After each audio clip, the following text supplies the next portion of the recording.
डॉक्टरच मद्यधुंद रुग्णावर उपचार कोण करणार? पन्हाळा ग्रामीण रुग्णालयातील प्रकाराने संताप.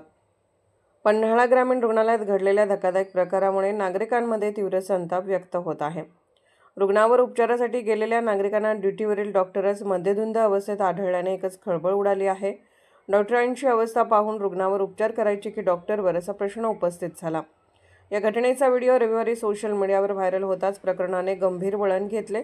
कर्तव्यावर असताना मद्यपान केल्याच्या आरोपावरून आरोग्य सेवा उपसंचालक डॉक्टर दिलीप माने यांनी वैद्यकीय अधिकारी डॉक्टर दिगंबर टोणपे यांना सक्तीच्या रजेवर पाठवण्याचे आदेश दिले आहेत. तसेच आरोग्यमंत्री प्रकाश आंबेडकर यांनीही या घटनेची सखोल चौकशी करून कठोर कारवाई करण्याचे निर्देश दिले आहेत. मिळालेल्या माहितीनुसार शनिवारी रात्री पन्हाळ्यातील बाजीप्रभू चौक परिसरातील एका रुग्णाला अचानक चक्कर आल्याने नातेवाईकांनी त्याला तातडीने ग्रामीण रुग्णालयात दाखल केले. मात्र ड्युटीवर असलेले वैद्यकीय अधिकारी मद्यधुंद अवस्थेत असल्याचे निदर्शनास आले. त्यांना नीट बोलताही येत नव्हते आणि उभे राहणेही कठीण झाले होते.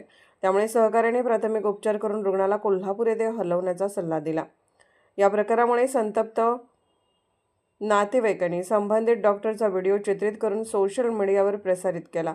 यानंतर नागरिकांकडून रुग्णालय प्रशासनावर तीव्र नाराजी व्यक्त होत असून अशा मद्यधुंद अधिकाऱ्यांच्या हवाली रुग्णांचा जीव सोपवायचा का असा सवाल उपस्थित केला जात आहे.